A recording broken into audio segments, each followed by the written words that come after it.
Muy bien. ¿Qué tal? Dando Buenos días. lugar al programa del día de hoy, tenemos el gusto de contar con el especialista José Ramos. Él es cirujano dentista por la Facultad de Odontología, especialista en patología bucal por el Departamento de Posgrado de Investigación de la Facultad de Odontología de la UNAM, con mención honorífica. Maestría en Ciencias Médicas, Odontológicas y de la Salud, profesor de la Facultad de Odontología y División de Estudios de Posgrado de Investigación de la UNAM, miembro colegiado de la Asociación Mexicana de Patología y Medicina Bucal, línea de investigación en osteosarcomas axiales y de cabeza y cuello, y práctica privada en patología, medicina bucal y maxilofacial. En la clínica en área metropolitana con estudios para todo el país. Doctor, bienvenido, le cedemos el micrófono. Hola, ¿qué tal? Buenos días. Nada más me gustaría que me confirmen si ya se ve mi pantalla y si me escuchan claramente, por favor. Sí se ve, doctor. ¿Sí se ve? Bueno, tal vez estoy checando aquí en el chat al mismo tiempo y ya me contesta Uriel, que parece que sí se ve. Bueno, pues ya me presentaron, con mucho gusto, soy José Ramos, estoy para servirles. En un momento tengo la fortuna de que les voy a presentar el día de hoy dos pláticas diferentes. La primera que va ahorita desde las 12 del día hasta 1:30 más o menos. Esperemos tratarla de darle el tiempo justo. Y si no, pues poner ahí alguna pequeña actividad para que quien guste intervenir lo puede hacer. Voy a ir preguntando a lo largo de la clase o de la charla algún tipo de duda o cuestión en particular. Si en caso fuera necesario, pudieran ustedes, por autorización de Xanex, si ellos nos dicen que sí, tal vez prender su micrófono y poder participar. En el caso contrario, pues nada más por la modalidad del chat, ¿vale? Bueno, el tema en el cual nosotros vamos a empezar a platicar un poquito ahorita es alteraciones del desarrollo, ¿vale? En algún momento puede que llegara a silenciar mi micrófono, tal vez, no sé ustedes dónde vivan, yo estoy aquí en la Ciudad de México, y es muy común que aunque estés en tu casa, en un departamento donde estés, no falta que a lo mejor pasan los de que venden fierro viejo, músicos en la calle, entonces les haría mención de eso para que pase y tal vez continuar, ¿sale? Lo menciono justo a colación que ahorita se escuche a alguien con una trompeta que fuera de mi casa, que es su casa, ¿sale? Pero vamos a ir comenzando. Si en algún momento se llega a escuchar más el ruido de fondo que yo, les pido que me hagan una pequeña observación para poder poner pausa y continuar sin que se pierda información.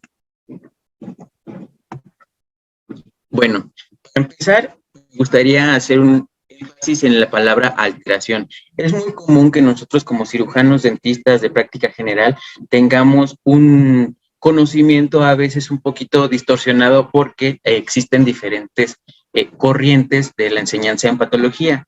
Algunos profesores de otros países o profesores mexicanos, pero de diferentes entidades federativas, tienen diferentes escuelas o diferentes modos de comunicar la información. Básicamente lo que quiero llegar es con la definición de alteración. Como tal, tenemos que alteración significa cambio en las características que radican en la esencia o forma propia de una cosa. ¿Qué quiere decir? Que va a ser algo diferente a lo que nosotros esperamos ver de manera convencional. También podemos encontrar esta definición como perturbación o trastorno del estado normal. ¿Qué quiere decir esto? Que nuevamente sale de los parámetros normales. ¿Eso qué quiere decir? Que en algunas ocasiones no llega a ser una entidad patológica. Como ustedes pueden encontrar en los libros de patología, generalmente vienen las entidades patológicas descritas, llámense quistes, tumores o alteraciones propias del tejido duro y blando, que es justo lo que vamos a hablar.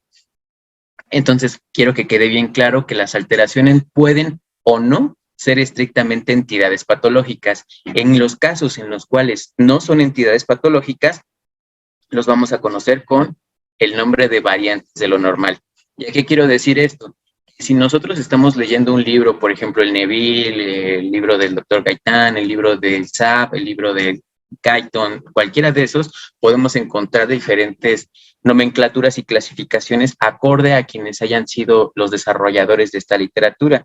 Si fue desarrollado por dermatólogos, por patólogos generales, por patólogos bucales o por médicos generales. Entonces, a final de cuentas, quiero que les quede bien claro que existen variantes de lo normal que no son precisamente entidades patológicas. ¿Y a qué quiero ir con todo esto? Existen cambios en nuestras personalidades, no solamente a nivel mental, sino también a nivel estructural, como por ejemplo en la conformación del individuo en su color. Uno de los puntos más notables en las características de una persona es el color de los ojos. Generalmente existen personas que tienen en nuestra población mestiza mexicana una tonalidad más café u oscura. En algunos otros casos, las razas europeas tienden a tener los ojos de color gris, verde, y existen combinaciones de estas. Y sin embargo, no quiere decir que tengan una alteración maligna o una entidad patológica. Simplemente están saliendo de lo normal o de lo normal que es propio de una etnia. Por ejemplo, en México es muy común que cuando vemos a alguien que tiene unos ojos grises o verdes bonitos, lo vemos distinto o parece, se ve más raro a lo que en nuestra población encontramos. Sin embargo, no quiere decir que tenga una alteración maligna. Lo mismo va a suceder con la piel, con diferentes tonos que existen, así como pigmentaciones. En el caso de los pacientes que somos mestizos, por más que lleguemos a tener un fenotipo de piel blanco, podemos presentar pigmentaciones. A esto nosotros lo vamos a conocer como melanosis en el caso de las encías, o efélides o pecas en la porción facial. También vamos a tener variantes en cuanto a la calidad y la cantidad del pelo o cabello, así como el color. Incluso algunos individuos pueden tener el pelo rizado, otros los pueden tener lacio, e existen diferentes tipos de pelo rizado, unos más que otros. También existen diferencias en el tamaño de las personas, ya sea axialmente, o sea, en sus extremidades, en su esqueleto o en el tamaño orgánico, ya que existen reportes de la literatura en los que incluso no patológicamente existen cambios en la conformación orgánica de algunos individuos, llámese, por ejemplo, pulmones, hígado, riñón, que suelen ser más grandes sin tener una alteración patológica per se, simplemente es una variación anatómica. En el caso de los metabolismos también son distintos, incluso existen pacientes que pueden llegar a tener sudoración en palmas y plantas, y esto solamente se asocia directamente a la presencia de mayores glándulas sudoríparas a lo largo del cuerpo humano, así como digestivas. ¿Esto qué quiere decir? Que nosotros podemos explicar que existen pacientes que comen mucho y tienden a tener una complexión delgada. Esto se debe directamente al tipo de metabolismo que tienen, contrario a personas que comen muy poco y en realidad suben de peso ya que su metabolismo es lento. No siempre es culpa del paciente, muchas veces es parte de su metabolismo ya congénito. Y el último aspecto en el cual también vamos a tener diferencias es en la psique o en la mente. A estas variantes nosotros las vamos a conocer como afinidades o percepciones.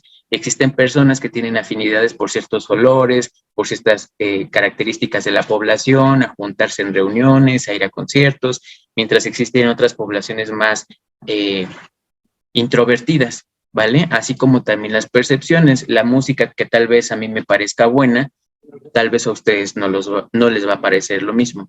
Entonces, ¿a qué quiero llegar o concluir con esta pequeña tabla que les elaboré para que tengamos un poquito de panorama antes de entrar en materia? Que existen diferentes alteraciones que como tal solo son variantes de lo normal sin ser entidades patológicas.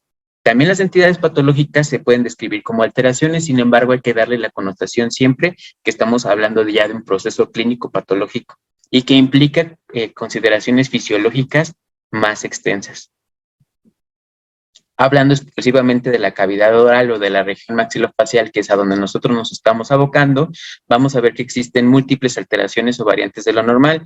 La más común es son las glándulas sebáceas ectópicas, también conocidos como gránulos de Fordyce.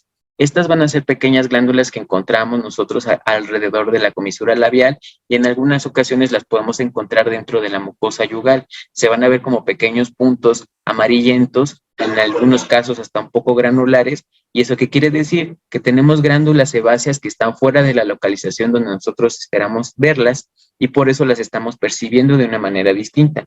Las glándulas sebáceas ectópicas no solamente afectan a la cavidad oral, también se pueden ver en la región ocular e incluso en algunos pacientes en la región de los genitales. Esto es totalmente normal, pero como siempre, el énfasis va dirigido a que como odontólogos de práctica general sepamos que algo está fuera de lo normal y si no tenemos el conocimiento conciso para poderlo diagnosticar, referir directamente con el especialista cuya competencia es patología bucal. Otra de las alteraciones comunes es línea alba, que como tal solamente es una franja blanca que indica la línea de mordida de las caras oclusales de los molares y premolares.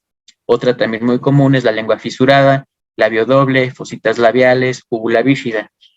Ahorita más, en un momento más adelante, yo voy a colocar la página de Instagram por la cual yo les puedo hacer llegar algunos artículos o casos y justamente aquí me pueden mandar un mensaje para que yo les mande la tabla de variantes y un artículo que también va a ayudar a complementar su educación. También lo voy a mandar al término de la segunda plática en una serie de archivos que tengo ya aquí en la computadora preparados para ustedes. A cuando terminemos la última plática, les voy a mandar todo el material por ahí para que nadie se me confunda, ¿sale? Entonces, cuenten con esto para complementar un poquito lo que estamos platicando. Esta es la página justamente en la cual yo más adelante pueden ponerse en contacto conmigo y ahí les puedo proporcionar esa información y algún otro tipo de cuestiones que ustedes llegaran a presentar, sea ayuda con sus casos o lo que ustedes quieran.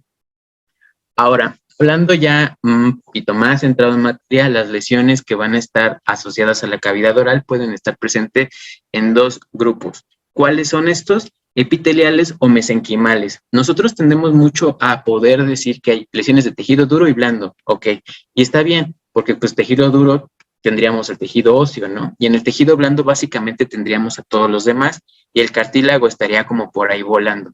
A mí me gusta más dar esta pequeña charla empezando con algo que les va a servir para toda la vida. Acostumbrémonos a decir que hay lesiones epiteliales. El epitelio lo vamos a encontrar en la región maxilofacial, en el revestimiento que puede ser nuestra piel o las membranas mucosas de la cavidad oral, llámese encía, mucosa yugal, mucosa especializada de la lengua, etcétera. Y también las glándulas salivales están compuestas por epitelio de tipo glandular, llámense parótidas o llámense sublinguales o mandibulares, y también las glándulas salivales menores están compuestas por epitelio glandular. Del otro lado tenemos al mesenquimal. El mesenquimal hace énfasis al estirpe donde pertenecen los tejidos conectivos. El principal de ellos es el tejido conjuntivo propiamente dicho, que es aquel que se encuentra debajo del epitelio, ¿sale? Y ahí justamente radican los nervios, los vasos, etcétera. Seguido a esto van a estar los tejidos adiposos, musculares, nerviosos, óseos y cartílago, ¿sale? Entonces, dentro de todo este espectro de tejidos mesenquimales podemos tener lesiones, ¿vale? Pero, pues, a grosso modo, caracterizamos a las lesiones como de tejido duro y de tejido blando. Y es justamente de lo que vamos a hablar ahorita. Ya antes de comenzar esta pequeña charla, el último punto que quiero que quede claro es la clasificación conocida como MIND. ¿Qué quiere decir MIND? Pues es un acrónimo. La M va a hacer alusión a las enfermedades metabólicas que pueden obedecer a transcursos hormonales, nutricionales o asociados a enfermedades sistémicas. Esta clasificación nos va a permitir, valga la redundancia, clasificar a todas las enfermedades que existen en el cuerpo humano en estos 4 rubros, que en sí son 5, pero más adelante vamos a mencionar el quinto, porque es una particularidad. Por ejemplo, la diabetes estaría dentro del espectro de las enfermedades metabólicas y ya tenemos aquí su clasificación.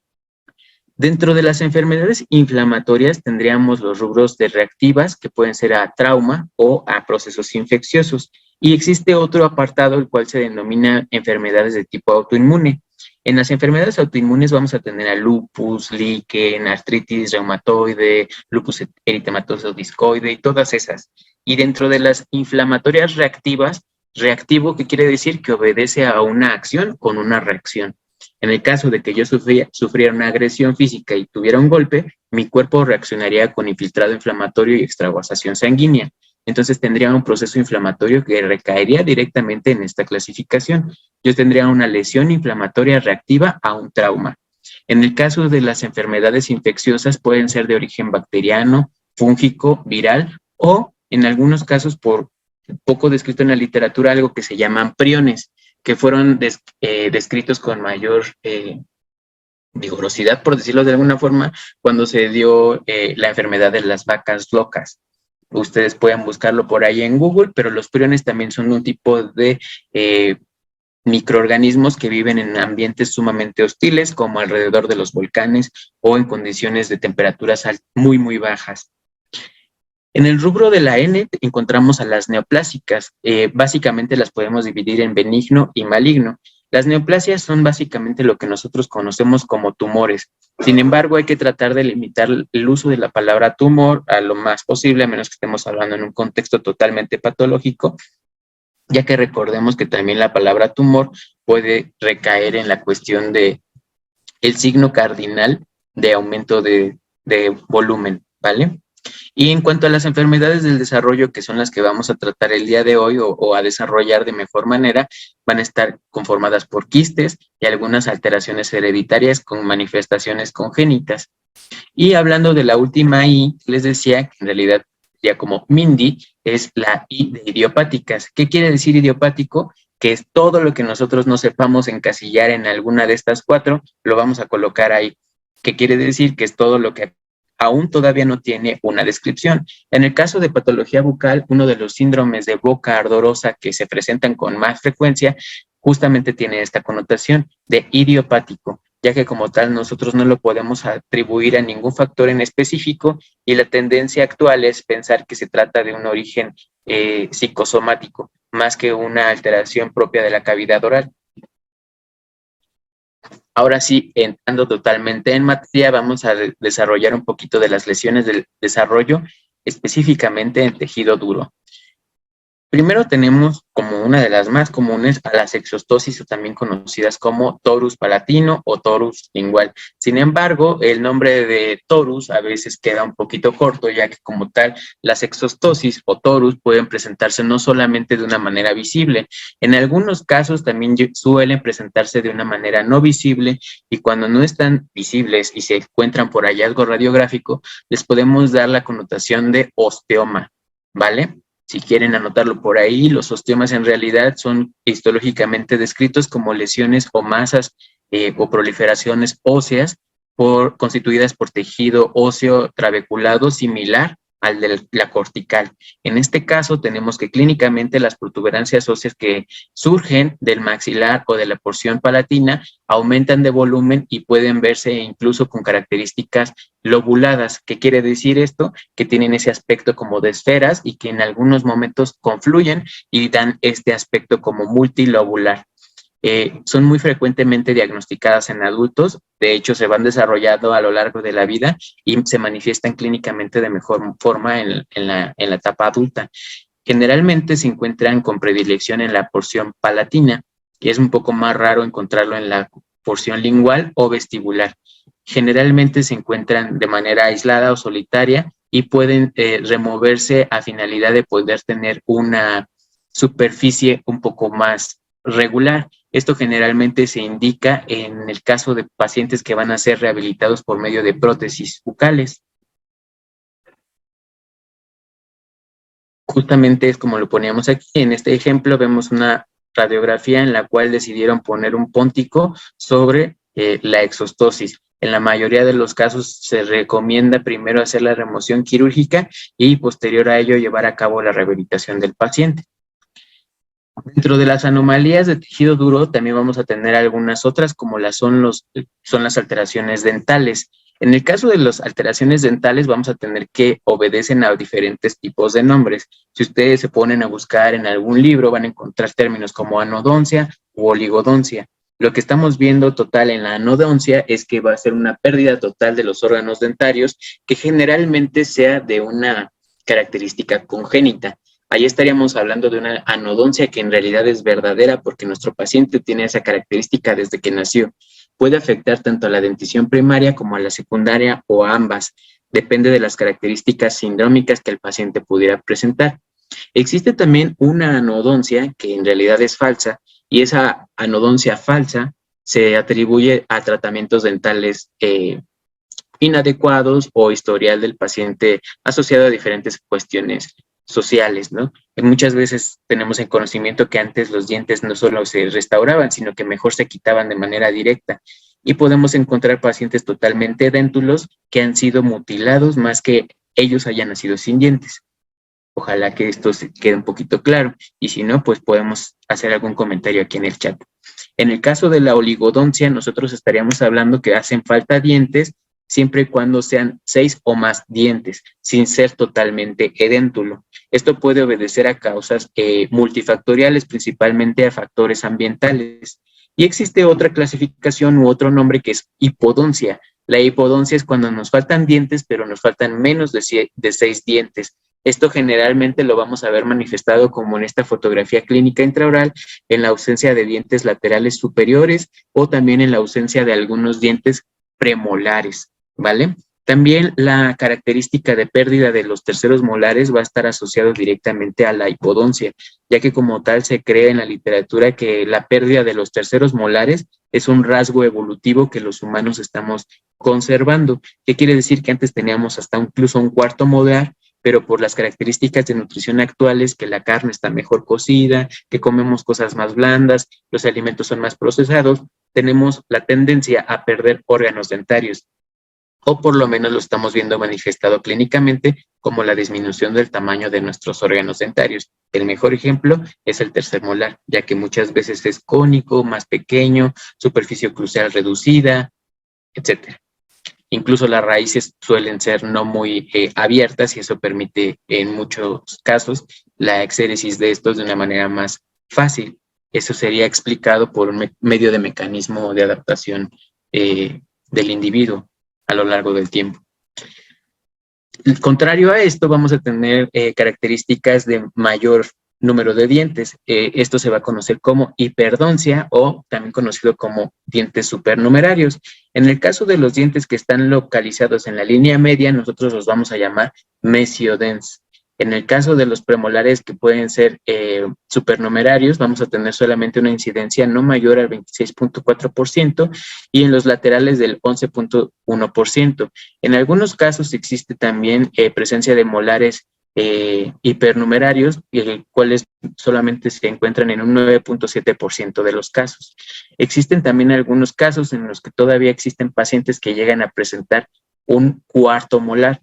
Esto es sumamente raro, pero también existe. Ojo con el diagnóstico de esto, hay que tener en cuenta que hay pacientes que no terminan de cambiar su dentición temporal y siguen conservando algunos órganos dentarios de la primera dentición. Entonces hay que tener mucho cuidado, tomar radiografía y valorar bien la condición anatómica del diente para que nosotros no vayamos a caer en el error y considerar que se trata de un diente supernumerario, cuando en realidad a lo mejor el diente temporal no ha exfoliado. Hablando de cuestiones dentales, también va a haber variantes en el tamaño de los dientes y cuando estos obedecen a un tamaño mayor, lo vamos a conocer como macrodoncia. Cuando el diente es menor, nosotros lo vamos a conocer como microdoncia. Ojo, el tamaño vuelve a la misma cuestión anterior. Hay que valorar que se trate como tal de dientes de la segunda dentición y que no estemos cayendo en el error de considerarlo como un diente de la primera dentición, que como bien sabemos son de menor tamaño. Ya que confirmamos nosotros que se trata de un diente ya de la segunda dentición y su tamaño es inferior a los dientes colaterales, ya podemos presumir de una microdoncia. Lo mismo para el caso contrario. Los dientes temporales son más pequeños y si los confundimos de tamaño con los permanentes, se ve más grande un permanente. Entonces, mucho cuidado con eso. Y nosotros podemos encontrar la macrodoncia y la microdoncia generalizada. ¿Qué quiere decir esto? Es mucho más raro, pero hay casos de pacientes que tienen los dientes pequeños y no solamente es uno, sino que lo tienen en todos sus dientes. Caso contrario, la macrodoncia generalizada que afecta a todos los órganos dentarios de un individuo. Hablando específicamente de la forma, también dentro de las alteraciones de tejido duro pero dentales, vamos a tener a la geminación. Geminación es cuando se lleva a cabo el desarrollo de de órganos dentarios utilizando el mismo germen. ¿Qué quiere decir? Que de un solo germen dentario van a salir dos coronas, o vamos a poderlo o definir clínicamente como dos coronas. Aquí mucho ojo porque este punto de geminación, fusión y concrescencias van de la mano. Fusión sería cuando en realidad está habiendo una fusión de los órganos dentarios por medio de su cámara pulpar. como es el caso de esta segunda radiografía que estoy colocando aquí. A pesar de que conservan a ambos dientes sus raíces, están fusionando sus cámaras pulpares. Y la concrescencia sería justamente esta fotografía clínica, en la cual estamos viendo que los órganos dentarios están aparentemente unidos o pegados, pero lo único que en realidad los mantiene unidos es justamente el cemento. En el caso de esta radiografía incluso también podemos ver, alguien escribió algo en el chat. Carlos Garduño pregunta si hay alguna enfermedad que esté relacionada con la macrodoncia y la microdoncia. En realidad no, se había pensado en algún momento que estaba asociado a factores ambientales, como por ejemplo contaminación en el agua, microplásticos y algunas otras cuestiones epigenéticas. Sin embargo, no existe alguna relación total para el tamaño de los dientes. Generalmente nada más, o lo que se ha visto con mayor determinación, es que en las poblaciones mestizas, como lo somos los mexicanos, existen asociaciones a eso.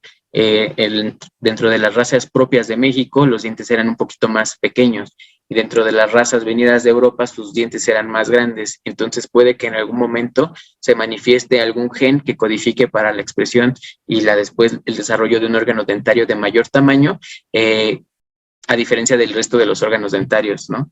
Entonces esto se obedece más a cuestiones genéticas con manifestaciones epigenéticas, doctor. Bueno, muy bien, pueden ir comentando ahí lo que quieran en el chat y continuamos con, bueno, ya explicaba que la concrescencia es igual a una aparente fusión solamente dada por el cemento. El taurodontismo, que es justamente esta radiografía en la cual nosotros vemos que la cámara pulpar está agrandada, la corona más o menos conserva un diámetro mesiodistal normal, sin embargo es muchísimo más larga, incluso tiende a tener un aspecto como de unos cuernos de toro, por eso en su origen se describió así como taurodontismo, no porque en realidad los toros tengan los dientes así, entonces mucho cuidado con eso. Las raíces accesorias también nosotros podemos definirlas como raíces que van a estar fuera de la posición anatómica normal. Generalmente no las vemos como hallazgos radiográficos porque se ha visto que la mayoría de estas presentan una posición hacia lingual o hacia vestibular. Esto a veces sucede o nos damos cuenta al hacer extracciones de molares, en específico de terceros molares, que aparentemente se ven cónicos y muy fáciles, y ya cuando estamos haciendo el procedimiento quirúrgico, algo los detiene, pues justamente la presencia de una raíz accesoria puede ser el origen. Y estas mismas raíces accesorias o las normales pueden tener algo que se llama dilaceración. Esto no es más que la forma en gancho de las raíces, que esperamos verlas anatómicamente como esta radiografía que vemos aquí. Aquí esperamos verlo de manera normal, sin embargo podemos encontrar que las raíces se encuentran un poco más oblicuas, y esto puede llevar a cabo o puede desencadenar que el proceso quirúrgico sea más tardado. También la hipercementosis es una alteración patológica, que es lo que estamos observando en esta raíz, en la cual nosotros estamos observando simplemente una mayor aposición de cemento, que quiere decir que está habiendo una mayor proliferación celular en ese apartado o en esa región anatómica del órgano dentario y se ensancha. Como tal, no obedece a ningún otro origen más que un posible origen traumático. Incluso se ha pensado que en el caso de los dientes que tienen contactos prematuros, se puede llegar a presentar esta alteración. Si nosotros nos damos cuenta en esta radiografía, la posición de este molar está ligeramente extruido. Entonces, aquí es en donde entra el detalle. ¿Qué fue primero? ¿La extrusión del diente y después reaccionó por medio de una mayor proliferación de cemento? ¿O primero se llevó a cabo esta proliferación de cemento y eso produjo una leve salida del órgano dentario del alvéolo? Dilaceración solo para curvaturas anormales o también en ligeras curvaturas se puede utilizar ese término. En realidad el término se puede utilizar tanto en curvaturas leves o muy pronunciadas, doctor. En realidad es simplemente un término que nosotros podemos usar de manera clínica y es una variante de lo normal, entonces no hay un problema establecido si lo utilizamos para cuestiones sencillas o un poco más complejas. Espero haber resuelto su duda, doctor Eric. Y bueno, la última que estoy mencionando aquí es dens indente. Como su nombre lo dice en sufijo en latín, dens indente es un diente dentro de otro. Nosotros podemos bueno, originalmente se pensaba que era un diente dentro de otro diente. Lo que hemos corroborado es que no se trata de eso, sino que es una invaginación de una estructura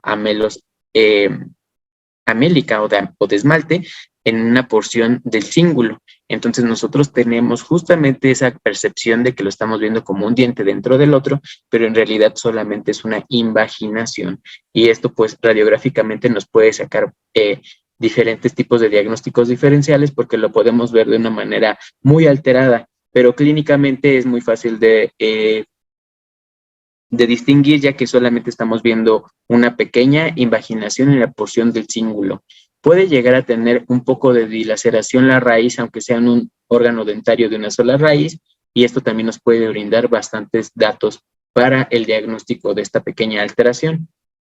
Estas alteraciones son más comunes de lo que nosotros nos imaginamos. Lo que pasa es que muchas veces cuando estamos estudiando la licenciatura a veces pasan desapercibidas para nosotros, pero espero esta pequeña charla sirva para poder visualizar a los pacientes de una manera más crítica y objetiva durante su práctica privada y dentro de los hospitales a donde ustedes lleguen a acceder a hacer sus especialidades. También existen otras alteraciones dentales que afectan directamente a las estructuras anatómicas normales del diente. Lo que podemos ver es que como tal la amelogénesis imperfecta es una enfermedad genética que afecta la estructura y la apariencia del esmalte de un diente. Y no solamente de uno, puede presentarse de una manera generalizada y generalmente afecta a ambas denticiones, la temporal y la permanente. Esto como tal va a permitir que los dientes, como ven en estas fotografías clínicas, sean dientes un poco más pequeños, con una decoloración prominente, incluso con algunos aspectos como de moteado. Esto los va a hacer más quebradizos o propensos al desgaste y como tal nosotros podemos llegar a perder los órganos dentarios de una manera más temprana, justamente por estas características mencionadas que le confieren debilidad a cada uno. En algunos casos he visto que como tal afecta a ambas denticiones y esto pues también va a manifestarse clínicamente como con sensibilidad, ya que como son órganos dentarios más débiles, nosotros podemos percibir mayormente la temperatura, sea fría o caliente, y en algunos casos es tan afectado el esmalte que nosotros podemos llegar directamente a la dentina y esto se va a traducir como dentina expuesta. Como tal, existen clasificaciones que mencionan que está clasificada de una sola manera, aunque en diferentes autores pueden hablar de diferentes clasificaciones, en un tipo 1, en donde solamente estaríamos hablando de una amelogénesis imperfecta de tipo hipoplásico. ¿Qué quiere decir? Que como tal no estaríamos hablando de algo tan penetrante o tan dañado. En el tipo 2 estaríamos hablando de una hipomaduración, que quiere decir que a pesar de que los tejidos van a estar ahí, no van a estar calcificados y maduros en una manera completa. Sin embargo, la calcificación va a ser superior a la del tipo 3, en el cual nosotros sí estamos hablando que existe una hipocalcificación marcada, y esto como tal va a impedir que se dé el desarrollo de las estructuras dentarias normales. Entonces, ya en el tipo 4 vamos a tener que se juntan todas estas características, tanto la hipomaduración, la hipoplasia e incluso dientes que presentan taurodontismo pueden hacerse presentes en este tipo de clasificación en el tipo 4. En estos tipos de pacientes existe literatura controversial, ya que algunos sugieren el uso de carillas o veners para poder llevar a cabo la rehabilitación de estos pacientes. Sin embargo, recordemos que lo que sostiene a la carilla o a la corona es la raíz. Y esto en realidad no afecta solamente a la porción coronaria, sino que también afecta a la porción de la raíz. Entonces podríamos llegar a tener una futura fractura en el caso de las rehabilitaciones. Por eso hay que tratar de manejarlos de manera integral y con apoyo de especialistas en rehabilitación. Existe una alteración que fonéticamente suena muy similar, pero tiene alteraciones de diferentes tipos, llamada dentinogénesis imperfecta. Como tal, nosotros podemos ver que se trata de un desorden genético autosómico dominante. ¿Qué quiere decir esto? Que se va a presentar con frecuencia. Generalmente va a ser una alteración en la dentina de ambas denticiones, tanto temporal como permanente. y esto se asocia directamente al desorden en los alelos cromosómicos que afectan la formación de la dentina. Esto lo vamos a encontrar en el cromosoma 4, en el brazo 12 y en el 2 respectivamente. En el caso de la clasificación que les estoy presentando en este tipo, vamos a tener la dentinogénesis imperfecta agrupada en 3 tipos, yendo desde la primera, que es la más superficial, hasta la tercera, que es la más penetrante, hablando de la expresión genética, claro. Y les pongo aquí unas fotografías clínicas que complementan a la clasificación antes mencionada. La figura A y hacia adelante hacen énfasis a un empeoramiento de las cuestiones dentales. Empezando por el tipo 1, vamos a conocer que la presentación clínica está antecedida por osteogénesis imperfecta con dientes opalescentes. Como tal, nosotros lo podemos definir simplemente como una dentinogénesis imperfecta, con un patrón autosómico dominante u autosómico recesivo. En el tipo 2 podemos ver que se trata de dientes opalescentes que son de manera aislada, y esto nada más se va a ver con una expresión genética autosómico dominante. Y al final, en el tipo 3, vamos a tener a dientes aislados opalescentes. También se conoce como aislado Brandwein, y nada más vamos a tener a un patrón de expresión de autosómico dominante. Si nosotros nos ponemos un poco estrictos con la cuestión clínica, pues el color es muy distinto a lo que nosotros esperaríamos ver en un esmalte y una dentina. Y en algunos casos, radiográficamente, debido a la poca mineralización que presentan estos órganos dentarios, llegan a recibir el sufijo de órganos fantasma, justamente por la presencia de poco material calcificado en estas estructuras dentarias. Sin embargo, hay que tener en cuenta más cuestiones que las radiográficas para poder determinar esta entidad o esta alteración patológica, ya que en el caso tanto de la amelogénesis como de la dentinogénesis, vamos a tener un diente o un órgano dentario que esté conformado de una manera distinta a lo normal, y eso pudiera conferirle las características imagenológicas. Sin embargo, para poder integrar un diagnóstico por completo, debemos de clasificarlo justamente en esto por medio de una buena historia clínica y correlacionarlo con los antecedentes heredofamiliares del paciente. También existen afectaciones en los dientes que se conocen como displasias dentinoides tipo 1 y tipo 2. Esto en realidad son enfermedades que son variantes de la dentinogénesis imperfecta y que en realidad no debe de tener correlación con enfermedades sistémicas, como en el caso de la clasificación anterior que les mencioné. En este caso lo vamos a ver simplemente como 2 tipos. Un tipo 1, en donde vamos a ver que esta displasia, dis significa dificultad y plasia significa formación. ¿Qué quiere decir esto? Que va a haber una dificultad para la formación del dentinoide radicular, ¿sale? Y en el tipo 2, en donde vamos a ver que afecta también al resto del órgano dentario. Como tal, va a tener un patrón autosómico dominante de expresión genética, y en el tipo 1 lo que vamos a ver clínicamente es una exfoliación dental prematura, mientras que en el tipo 2 vamos a ver una dentición primaria con afectación a su dentina. Otro de los aspectos de los dientes conocidos como dientes fantasma, y es el más conocido en la literatura, pero es justamente por lo mismo que yo les menciono que deben de tener diferentes características clínicas imagenológicas para determinar a las entidades patológicas, es la odontodisplasia regional. La odontodisplasia regional puede afectar a ambas denticiones, tanto temporal como permanente, en uno o más cuadrantes, y etiológicamente no sabemos su origen. Puede hacer que los dientes crezcan en una forma defectuosa, no solamente en su esmalte y en la dentina.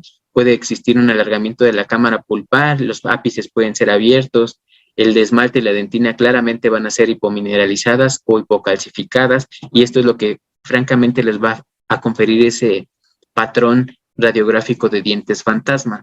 Por suerte, se conoce que es una condición no hereditaria y que como tal nada más va a afectar a tejidos dentales derivados del epitelio ectodérmico y mesodérmico. En este caso, pues todos los órganos dentarios dependen directamente del epitelio ectodérmico y de la porción mesodérmica por medio de una interacción epitelio-mesenquimal. Entonces, lo bueno de esto es que como tal no se hereda y se puede repetir hasta en la tercera generación. Sin embargo, pues también va a tener diferentes características clínicas que van a dificultar su restauración, en específico el diámetro de la raíz, ya que como se darán cuenta en estas imágenes, la corona, a pesar de ser hipomineralizada, conserva un tamaño más o menos normal. Sin embargo, las raíces son muy cortas. Entonces, por medio de esto va a ser muy difícil el poder rehabilitar estos órganos dentarios.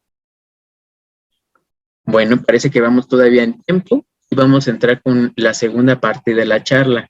En esta vamos a abocarnos específicamente a las lesiones del desarrollo, pero en la cuestión de tejido blando. Ya les había mencionado que cuando terminemos de dar las dos pláticas del día de hoy, pues les voy a hacer llegar por medio del chat un poco de material de apoyo, y si no fuera así, si por X o Y razón no lo pudieran descargar de aquí del chat, con todo gusto en la página que les mencioné, más adelante lo vamos a repetir de nuevo, van a poder ahí mandarnos un mensajito para que nosotros les respondamos con un correo, ¿vale? O con un artículo directamente en el chat.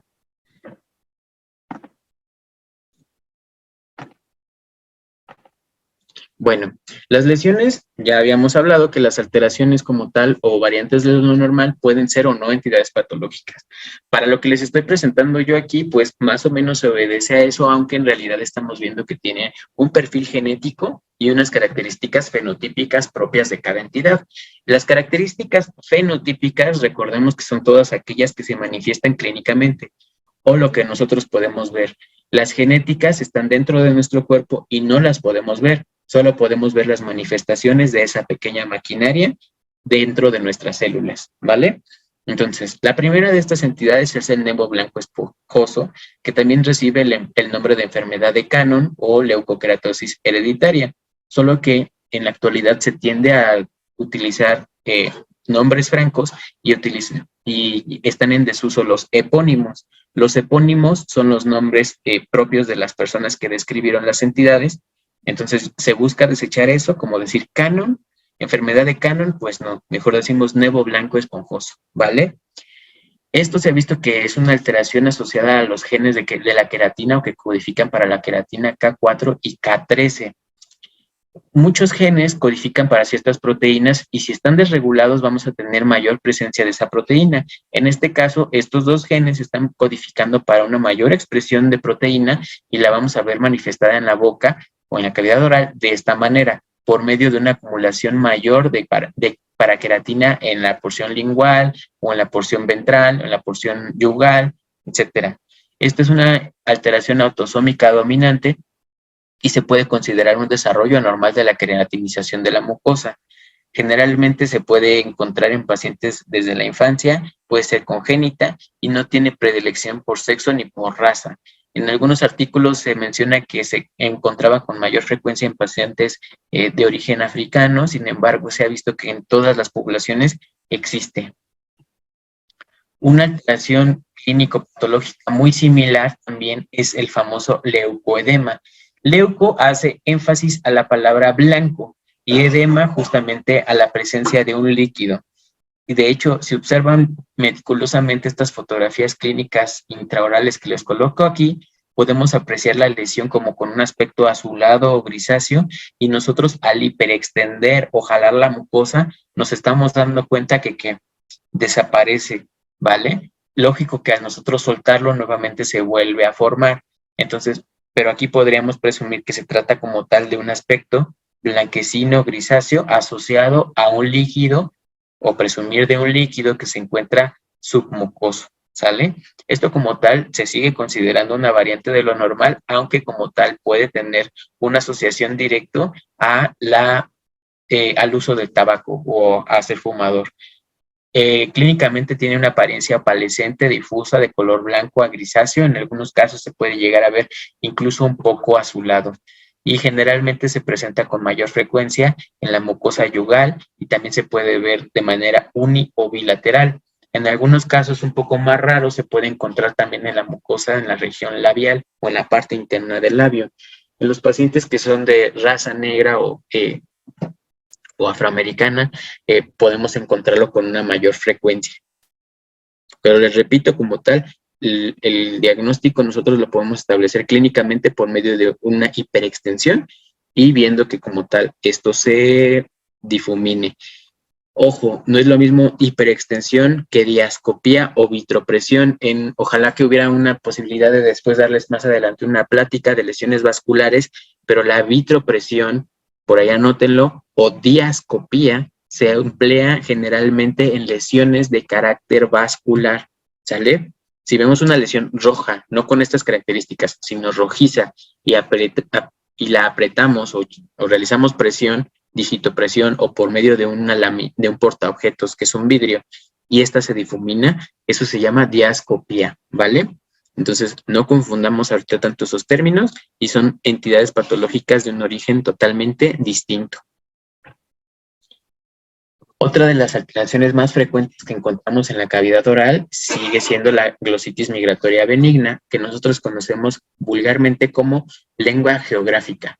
Antes de continuar con las características propias de esto, dejen ver algo que pusieron en el chat. ¿Puede repetirlo? Lo de la diascopía, ¿verdad? Miren, diascopía o vitropresión es cuando con un vidrio apretamos una lesión roja y se quita, ¿sale?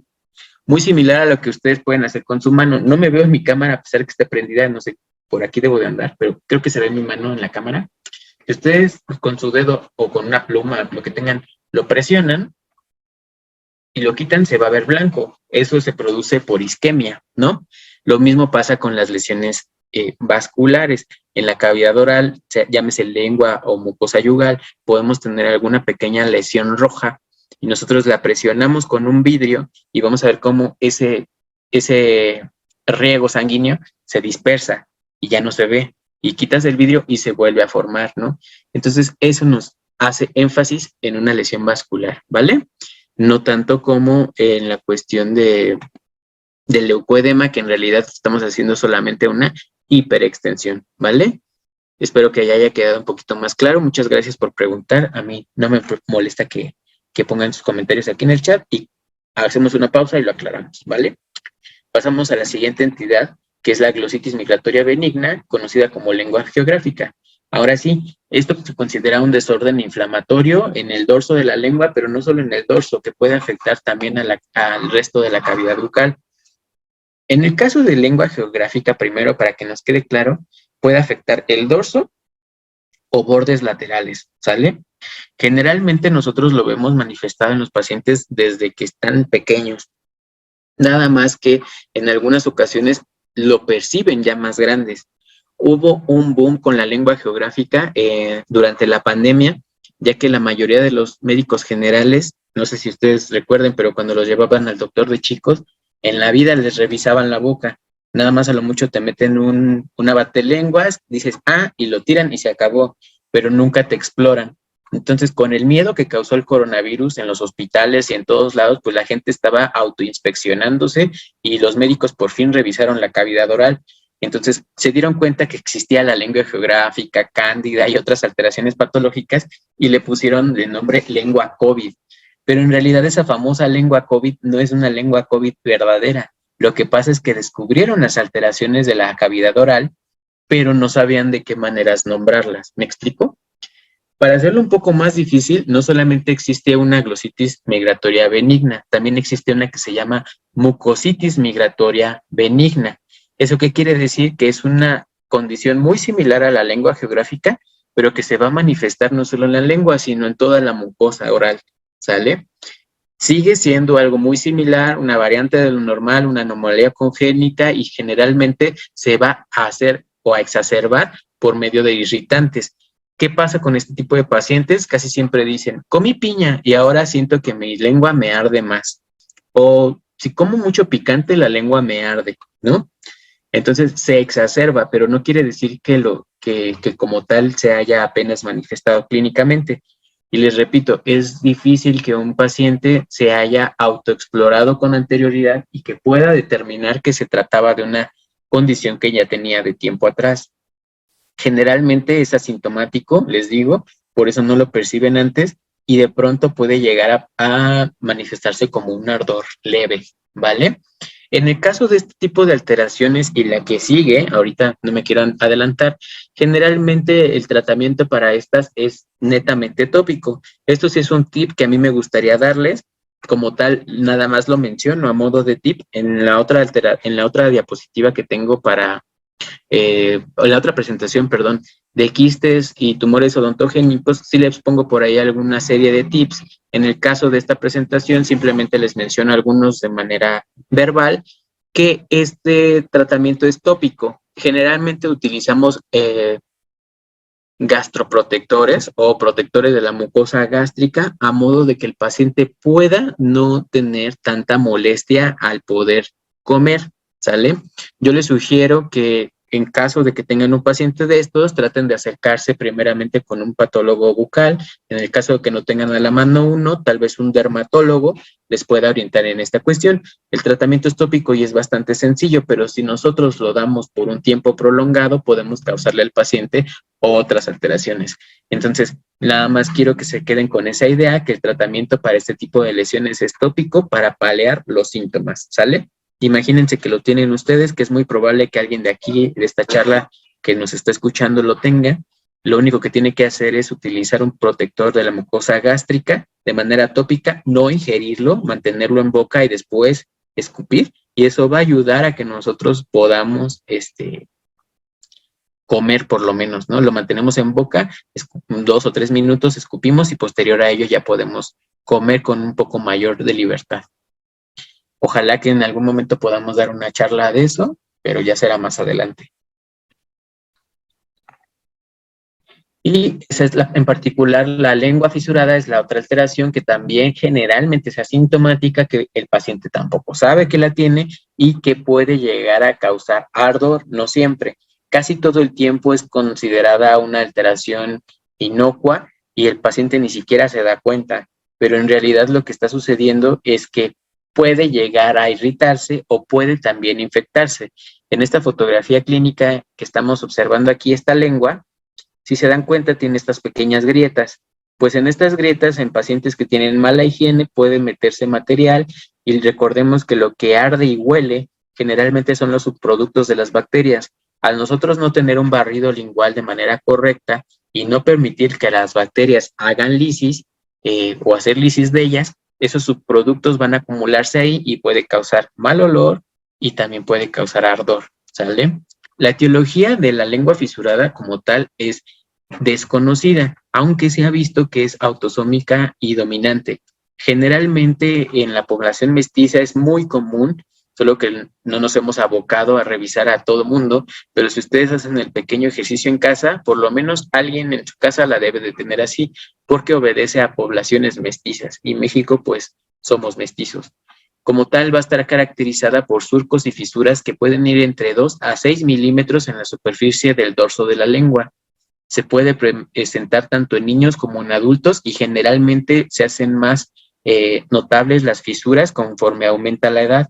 Generalmente es asintomática y no causa dolor a menos que se infecte y que en algún caso la sustancia que estemos ingiriendo sea demasiado ácida y pueda causar la ulceración de estas mismas.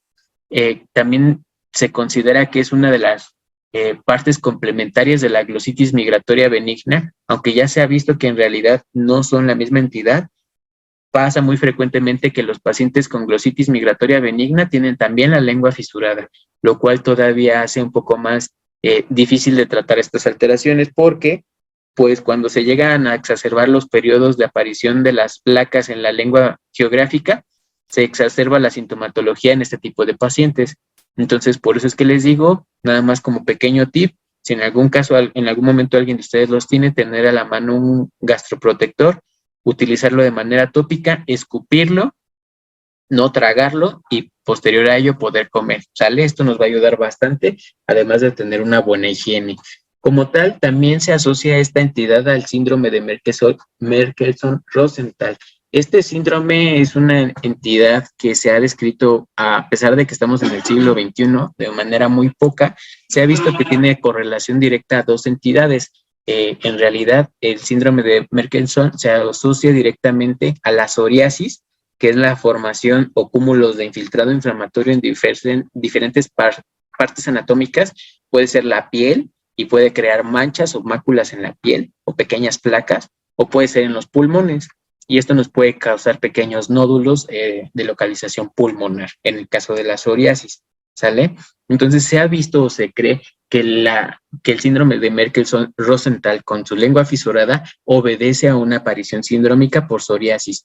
Y hay otro síndrome también que se llama, por ahí alguien prendió su micrófono, no sé si quiera mencionar algo.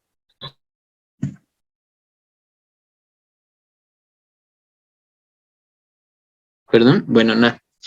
Y el otro síndrome, perdón, es la enfermedad de Crohn, ¿sale?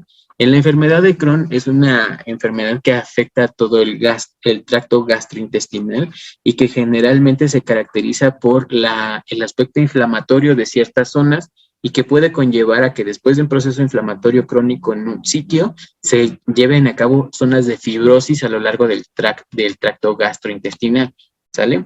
Eso es tema para otra charla, pero eso es lo que les quería comunicar, que el síndrome de Merkel-Rosenthal está asociada directamente a la enfermedad de Crohn o a alteraciones inflamatorias como la sarcoidosis. Incluso en algunos casos se menciona, como les mencionaba, a la psoriasis, pero bueno, cualquiera de esas dos entidades patológicas son características clínicas inflamatorias que pueden afectar a la porción gástrica y dermatológica. Que a final de cuentas eso es algo que con mucha frecuencia sucede en patología y medicina bucal. Lo que nosotros nos abocamos a ver es la cuestión clínica, la toma de la biopsia y la histopatología, pero la clínica comparte muchos hallazgos con la cuestión dermatológica, ¿sale?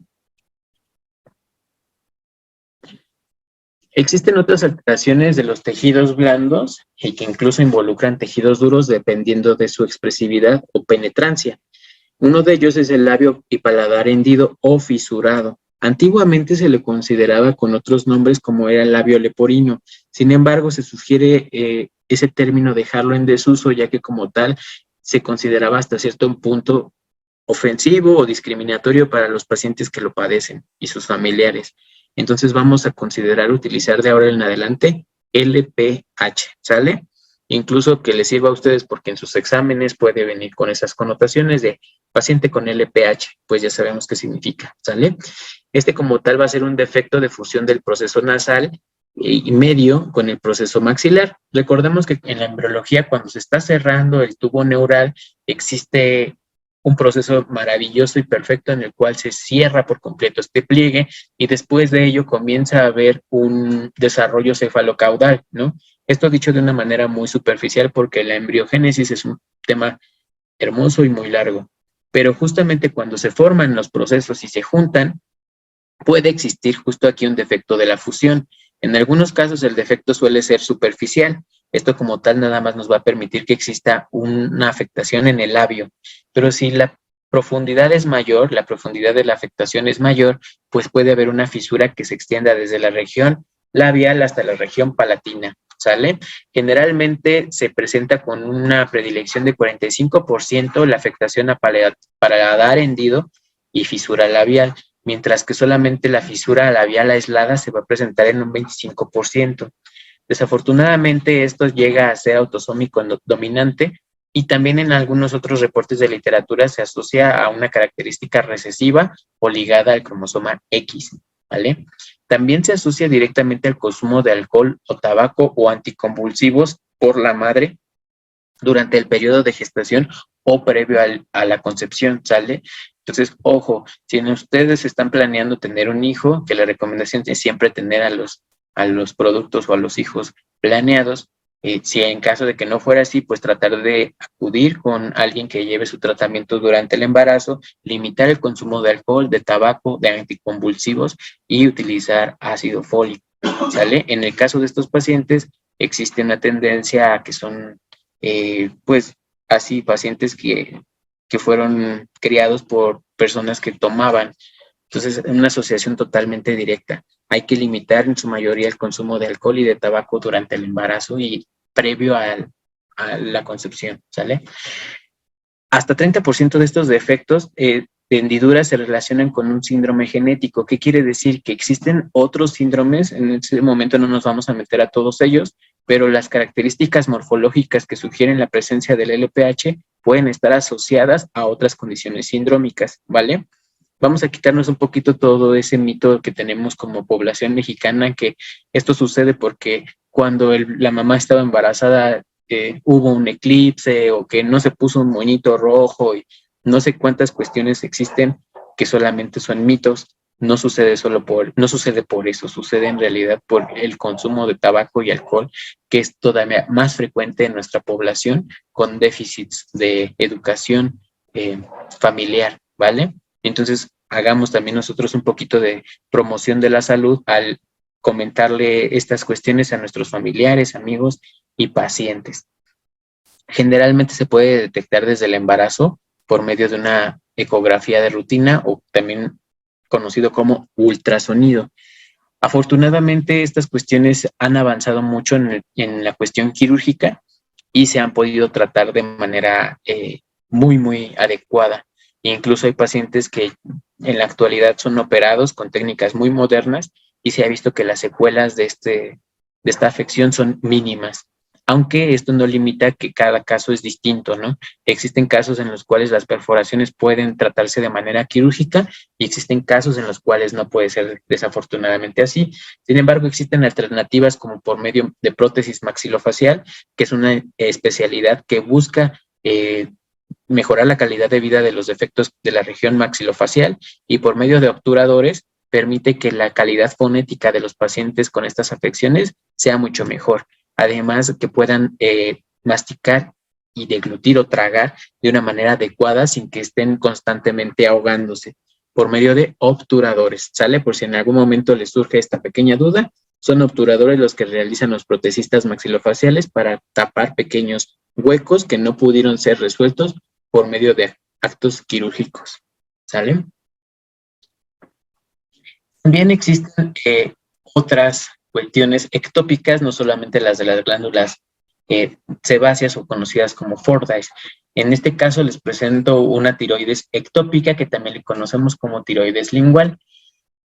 Haciendo énfasis en el proceso de embriogénesis que estábamos mencionando con anterioridad, vemos que en un principio tanto el corazón como la tiroides están casi cerca de la cavidad primitiva, conocida como estomoideo, y cuando nos vamos desarrollando de manera cefálica hacia caudal, bajan, ¿sale? Y se localizan en la porción torácica y en la porción tiroidea, ¿vale? Sin embargo, durante ese descenso puede haber un atrapamiento de unas porciones de este tejido, ¿sale? Entonces se puede quedar en la porción lingual.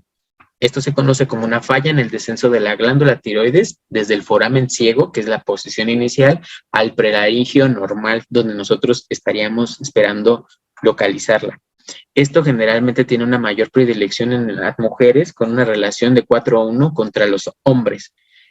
Generalmente nosotros lo podemos encontrar en la región lingual, sublingual o incluso en la región tiroglosa o intralaringia, ¿sale? No solamente localizado en la lengua, se puede encontrar a lo largo de todo el trayecto que realiza la tiroides en su despliegue hacia abajo.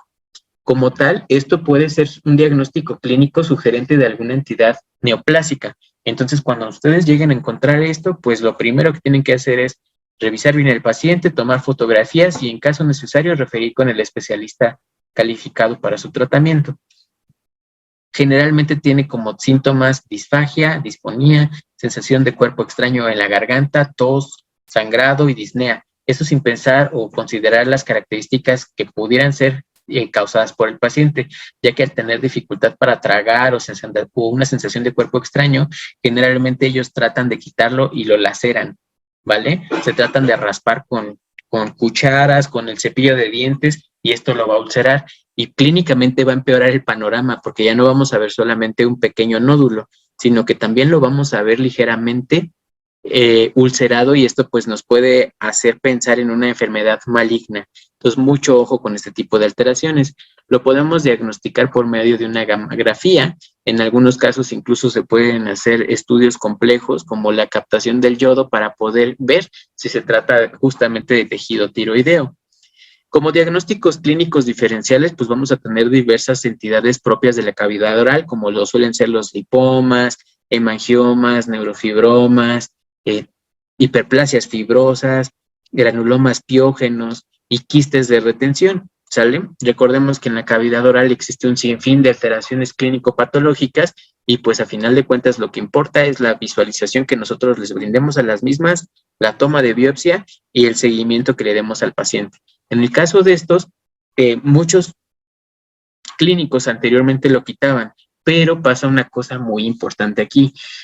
A veces esta ectopía, este tejido que está fuera de la posición anatómica normal, representa casi la mayoría del tejido que tenemos. ¿Me explico? Entonces, si nosotros lo quitamos, estaríamos dejando al paciente prácticamente sin tiroides, lo cual puede llegar a traer otras complicaciones en su metabolismo, ¿sale? Entonces, aquí hay que hacer una valoración. Si se encuentra este tipo de lesiones, se toma una biopsia y se encuentra tiroides, se tiene que correlacionar con la clínica, revisar la región tiroidea por un experto en cabeza y cuello, en este caso, y ya después de determinar que sí existe esa tiroides en su sitio anatómico normal, se puede remover la que tenemos en la lengua. En caso contrario a esto, se decide mejor conservarla, ¿sale? Para evitar tener un desequilibrio metabólico y recordando que la tiroides es una glándula endocrina muy importante, ¿sale? Otra alteración de tejido blando muy común es la presencia del labio doble.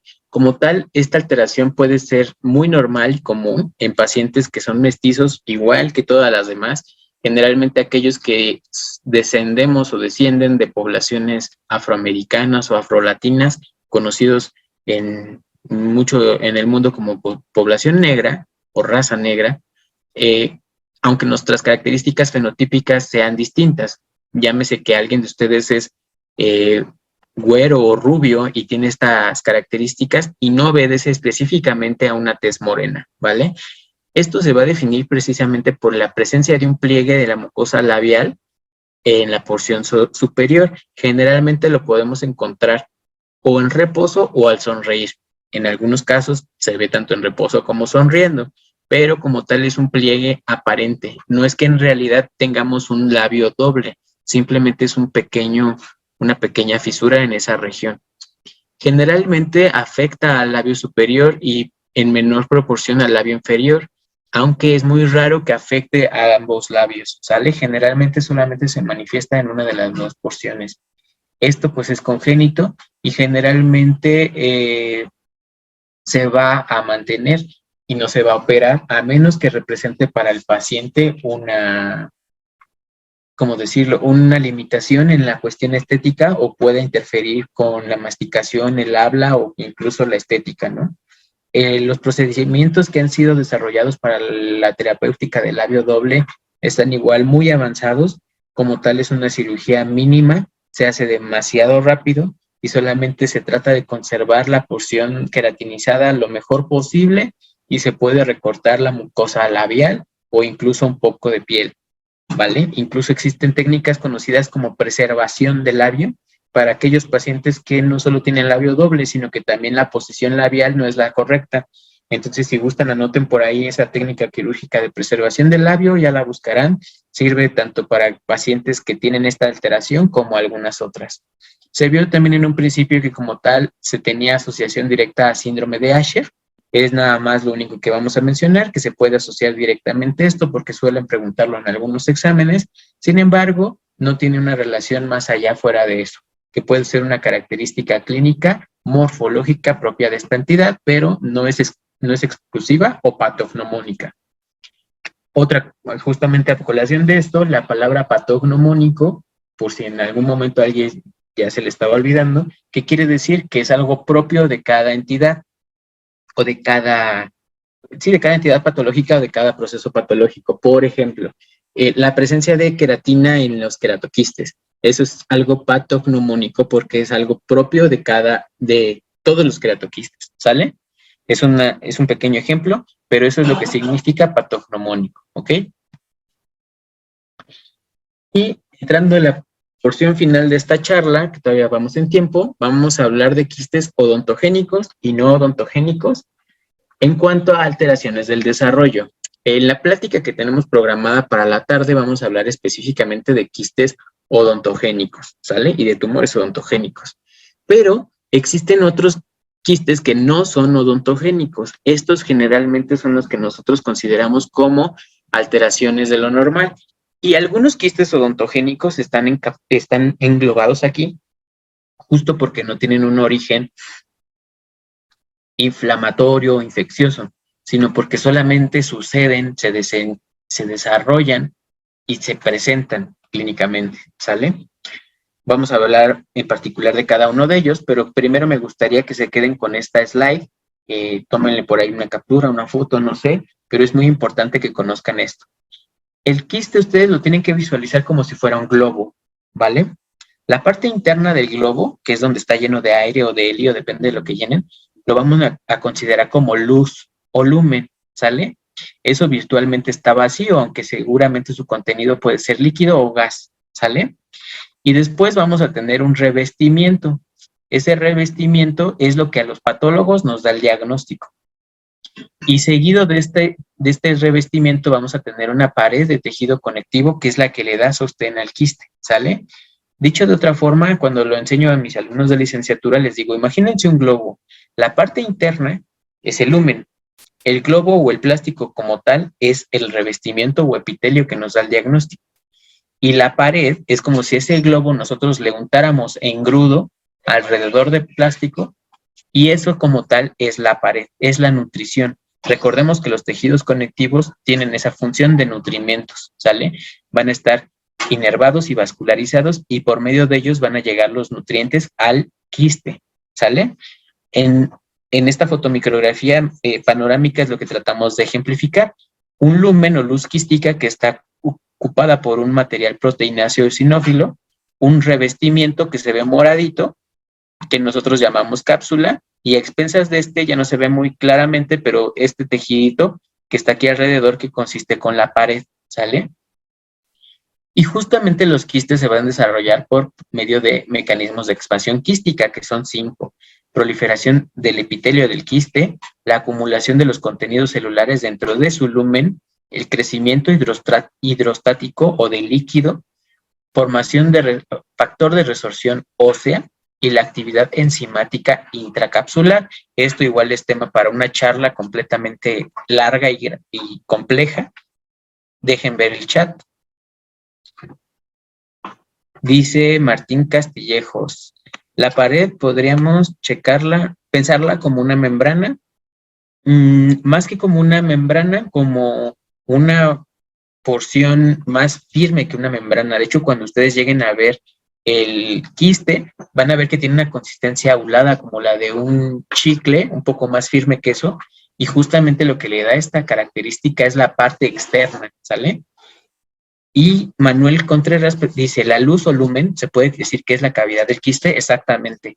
La porción quística, la porción de cavidad, es justamente eso, doctor, ¿sale? Y puede estar vacía, pero recordemos que si está dentro del hueso no está vacío por completo, tiene gas o puede tener un material líquido, como el caso de la queratina, o en algunos casos puede sobreinfectarse, ¿sale?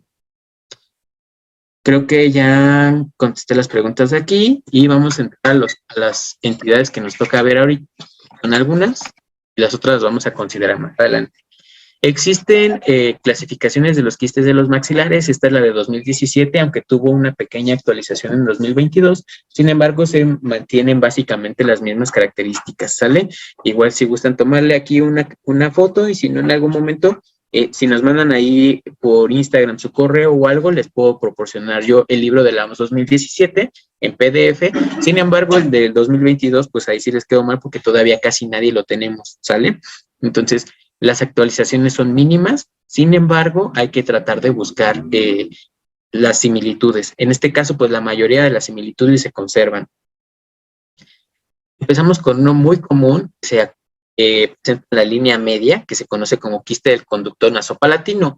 Esto va a tener una etiología muy similar a lo que les mencionaba de la tiroides, que cuando se está descendiendo y se forma y se establece en su sitio, generalmente podemos nosotros encontrar el quiste nasopalatino muy similar, ya que como tal se va a formar de restos epiteliales atrapados durante el desarrollo del rafe palatino. Esto generalmente se va a presentar clínicamente entre la segunda y quinta década de la vida, con un predominio muy ligero hacia los hombres. Casi siempre suele ser asintomático, hasta un 50%. Sin embargo, puede presentarse sintomáticamente al sobreinfectarse. ¿Qué quiere decir esto? Que podemos tener un proceso nasal infeccioso y puede infectarse el quiste. Generalmente crece o prolifera asociado a un traumatismo directo o por medio de infecciones bacterianas dentro de la región nasal. Y esto también se puede asociar directamente a retención de bloqueo de ductos glandulares. ¿Qué quiere decir? Que cuando no existe una supuración correcta en la región nasal, se puede llenar el quiste y como tal presentarse por medio de sintomatología. Lo vamos a ver clínicamente como un aumento de volumen o tumefacción en la región de la papila incisiva y que se extiende hacia el paladar, y lo podemos describir como un abombamiento del suelo de la fosa nasal. Generalmente duele esto por la presión que se va a brindar en el nervio nasopalatino. Histológicamente vamos a verlo con estas características, en las cuales vamos a ver que se trata de un epitelio respiratorio ciliado y que está soportado por una pared de tejido conectivo fibroso denso con leve infiltrado inflamatorio. Uno muy similar a estas características también puede ser el quiste nasolabial. Esto como tal va a estar localizado o con una ocupación en la fosa canina, el ala nasal o el vestíbulo nasal, que quiere decir en la región anterior del maxilar superior. La región superior, ¿sale? Porque se tiende mucho a utilizar el término maxilar superior, pero aquí un pequeño paréntesis. Tenemos un maxilar en la zona superior y una mandíbula, ¿sale?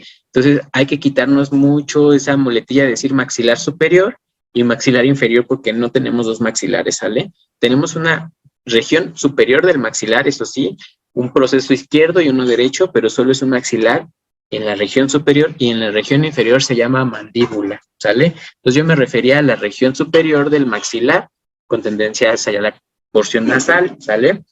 Generalmente tiene una predilección en mujeres con razón de 4:1 y presenta con mayoría de las veces en pacientes afroamericanos entre la cuarta y quinta década de la vida. Generalmente son asintomáticos, pero como les decía, también suelen infectarse. Generalmente se asocian a remanentes del conducto nasolacrimal o de inclusiones mesenquimales durante la fusión de las prominencias nasales laterales y medias del maxilar, ¿sale? Entonces, como estábamos hablando en el mismo son de los quistes anteriores, serían remanentes, pero del conducto nasolagrimal, ¿vale? Histológicamente también va a estar caracterizada por la presencia de células cúbicas y cilíndricas altas, soportadas por un estroma de tejido conectivo con una luz, volumen o cavidad quística vacía, ¿sale? Imagenológicamente lo podemos encontrar como un pequeño nódulo bien circunscrito que está justamente en la ocupación de la fosa canina o el ala nasal, como lo vemos en este corte axial de una tomografía computarizada de fase simple. Uno de mis favoritos particularmente es el quiste epidermoide. Representa el 0.1% de los quistes de la cavidad oral, que más frecuentemente se presenta en adultos y también se presenta más frecuentemente en otros sitios que no sean la boca. Generalmente aquí, como les pongo en esta fotografía, en el ojo o en la piel de la región ocular. También se puede presentar en las axilas, en la espalda. Tiene una infinidad de presentaciones este quiste y es bonito realizar la exéresis del mismo. Generalmente lo vamos a ver como remanentes de tejido ectodérmico, que quiere decir que se encuentran dentro de pliegues por medio de glándulas sebáceas y después se desarrollan. También algunos creen que tiene una etiología adquirida, ya que como tal puede haber una implantación traumática de epitelio, que quiere decir que nosotros nos rasguemos y que se introduzcan glándulas sebáceas en nuestra piel un poco más profundo y por medio de eso se desarrolle este quiste, ¿sale? Se presenta en cavidad oral en el piso de la boca, lengua, labios, mucosa bucal o yugal, aunque también se ha visto mucho en la región lingual posterior. Se ha visto una acumulación de pequeños contenidos amarillentos y generalmente se asocia a quistes epidermoides. El crecimiento casi siempre suele ser lento y asintomático. También se considera diagnóstico diferencial del quiste dermoide verdadero, epidermoide, teratoide. Y para que lo lean por ahí de tarea, existe una asociación de algunos quistes epidermoides en la región lingual con el virus de la inmunodeficiencia humana, el VIH, ¿sale? Entonces por ahí pongan ahí un paréntesis de algo que tienen que leer en casita después, pero existe también una asociación, ¿sale? Biológicamente, pues vamos a ver que se trata de un epitelio. En su contenido, en su cavidad quística, casi siempre tiene queratina. Otro similar al que ya describimos es el quiste del conducto tirogloso, que como tal es una proliferación ectodérmica en el piso ventral de la faringe, el túbulo impar y la cúpula de la lengua. Generalmente se va a manifestar en las primeras 2 décadas de la vida, con una predilección a la línea media hasta en un 60 u 80% adyacente al hueso hyoides, ¿sale? El aumento de volumen puede ser móvil, fluctuante y asintomático. Un tip muy importante aquí, cuando nosotros exploremos a nuestros pacientes, lo vamos a hacer de la región cutánea del cuello posterior hacia la porción anterior, verificar todo con una leve palpación desde la ATM, piso, ángulo de la mandíbula, región digástrica, y después ya vemos los dientes y la cavidad oral. En el caso de estas lesiones que se presentan en el cuello, tienen que moverse, tienen que sentirse fluctuantes, aunque no podemos estar estimulando tanto esa región, pero podemos explorar de esa forma. Pero si se siente duro o se siente adherido y no se mueve de esa zona, directamente mandamos a nuestro paciente a otorrinolaringología o a un servicio de cabeza y cuello, porque posiblemente se trate de una entidad maligna, ¿sale? No es por asustar ni nada, simplemente es un pequeño tip. Las lesiones de este tipo deben de ser blandas y móviles. Las que no son blandas, que se sienten duras y que no se mueven, de preferencia hay que remitir de manera directa. Entre el 1 y el 2% puede originar un adenocarcinoma papilar de tiroides. Entonces hay que tener mucho cuidado con este tipo de entidades clínico-patológicas. Existen otras entidades también quísticas llamadas quistes de la hendidura branquial. Estas se van a originar en el segundo arco branquial por una falla en la obliteración de uno de los 2 arcos. En la cara lateral del cuello, generalmente en la región correspondiente al segundo arco, o en la región pabellón auricular y la parotidia, que va a corresponder al primer arco branquial. Esto nosotros lo podemos diagnosticar por medio de ecografía, ultrasonido, seguido por una punción de aspiración de aguja delgada, y nosotros vamos a ver que generalmente son asintomáticos y pueden presentar fístulas en algunos casos. Generalmente el tratamiento es rápido, es la decisión quirúrgica completa, aunque se lleva a cabo de manera intrahospitalaria. Otro de estos quistes es el quiste linfoepitelial. Este como tal es uno que se va a desarrollar a partir del tejido linfoide intraoral, generalmente asociado al anillo de Waldeyer. El tratamiento del epitelio, el atrapamiento de este epitelio en el tejido linfoide va a permitir que se dé una invaginación y por ende se desarrolle este quiste. Generalmente va a ser asintomático, de color blanco amarillento, a menudo con un contenido muy cremoso en su lumen. La biopsia incisional seguido de un seguimiento estrecho, y que puede ser a largo plazo, pero generalmente hay que monitorearlo de manera seguida, es el gold estándar en este tipo de entidades. Esto es algo muy similar a lo que les mencionaba, las características clínicas amarillentas que presenta el quiste epidermoide. En este caso nosotros lo podemos ver manifestado en la región tanto lingual como en la región amigdalina. Yo sugiero que también complementen esta información con lo que puedan encontrar en alguna literatura asociado a quistes linfoepiteliales de la región cutánea o de la región cervical.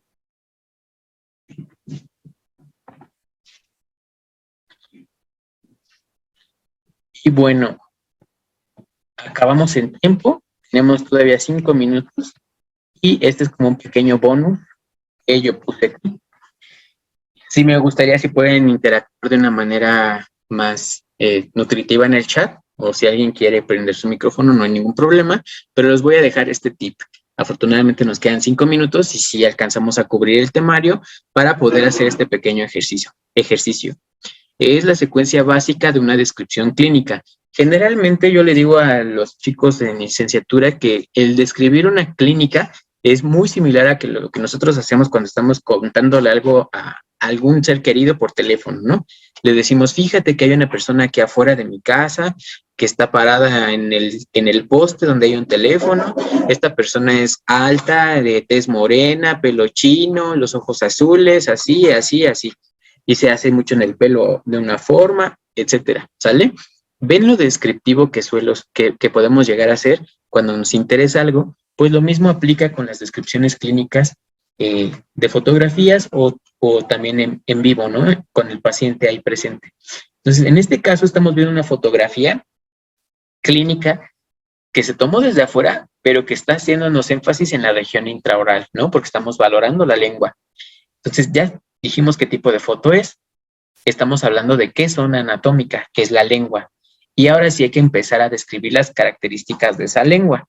¿Cómo está esta lengua? Pues es mixta, ¿no? Observamos diferentes regiones, unas de ellas más blanquecinas, unas un poco erosionadas, incluso ligeramente ulceradas o rojizas. Estas pequeñas pérdidas de continuidad del epitelio se suelen ver con un pequeño halo blanquecino, son irregulares. En algunas áreas la mucosa de la lengua se ve atrófica, o sea, como lisita, y en otras sí se ve papilar y blanquecina como es su estado natural. Y también observamos una superficie agrietada, irregular, ¿no? Entonces, esto es lo mínimo que nosotros podemos hacer como profesionales de la salud de describir o al describir una fotografía clínica intraoral. En el caso de que lo estemos haciendo con un paciente, lo podemos hacer todavía aún mejor porque vamos a tener hallazgos como el olor, como la consistencia, ¿no? En este caso, yo me atrevería a decir que estas lesiones no tienen ninguna consistencia fuera del parámetro normal de la lengua y que son francamente blandas, ¿no? Alguien contestó algo aquí en el chat. Dice, ¿cuál es el orden para hacer la descripción clínica? Y es justo lo que sigue aquí. Aquí viene. Lo puso M. Baraja, algo así. Entonces, este es el orden, doctor, o doctora, no sé, es que nada más dice M. Entonces, el tipo de fotografía, si es intraoral o extraoral, la localización anatómica, que en este caso sería la lengua, la forma de la lesión, y dentro de la forma de la lesión podemos hablar que se trata de X o Y lesión elemental. En este caso serían pequeñas erosiones, ulceraciones y fisuras que se ubican en la lengua, la superficie, cómo se ve en su mayoría y el color. Esto hablando en específico de algo que estamos describiendo nosotros en una fotografía. Si nosotros ya estaríamos en el paciente en vivo, podemos complementar con las características de palpación y esto se haría una consistencia, ¿sale? Entonces, aquí diríamos que se trata de una lesión que tiene consistencia blanda, ¿no? O similar a las del tejido normal adyacente. ¿Me explico? No sé si respondí un poquito ahí a su duda, Baraja, si me puede poner que sí o si no. Pero básicamente es el orden para poder llevar a cabo la descripción de una fotografía clínica, tanto intraoral como extraoral. Ojalá en algún momento coincidamos por ahí para poder ver también que esto aplica también a la descripción de imagenología, sea radiografías, panorámicas, dentoalveolares, tomografías, resonancias, etcétera, ¿sale? Si nosotros nos abocamos a conservar este pequeño orden, que es muy simple, vamos a poder realizar una descripción muy, muy metódica y esto va a brindar muchísimos hallazgos que pueden complementar a lo que nosotros estamos diagnosticando, ¿sale? Pues terminamos en tiempo y forma, es justamente la 1:30. No sé si alguien tenga algún comentario o duda, y si no, pues esto sería todo de mi parte. Estas son unas referencias bibliográficas, con gusto les paso lo que ustedes necesiten, les digo, nos mandan un mensaje y les pongo aquí en el chat cómo pueden encontrar la página de Instagram para que ahí se comuniquen. Si alguien tiene alguna duda, estamos a su disposición siempre, ¿sale? Beatriz García Montañez, por favor, aquí se lo puse. Aquí está, sale, nos mandan un mensaje, nos dicen que tienen alguna duda o quieren algún artículo o algo que se mencionó en la clase y con gusto les pasamos la referencia bibliográfica. ¿Sale? Entonces eso sería por mi parte todo. No sé si alguien de aquí de Examen vaya a mencionar algo. Ah, ya está aquí. Justo la Constancia. Hola, doctor. Pues bueno, damos por terminada la primera ponencia. Más adelante contaremos nuevamente con su participación y procedo a leer la constancia. Colegio Nacional de Cirujanos Dentistas, AC, Grupo Exane, otorga la presente constancia al doctor José Jesús Ramos Nieto por impartir la conferencia Alteraciones del desarrollo de dientes y tejidos blandos dentro del Simposio de Patología Bucal 2023 organizado por Grupo Exane. Doctor, muchas gracias y más adelante nos estaremos viendo. Muchas gracias, no me despido, nos vemos al ratito.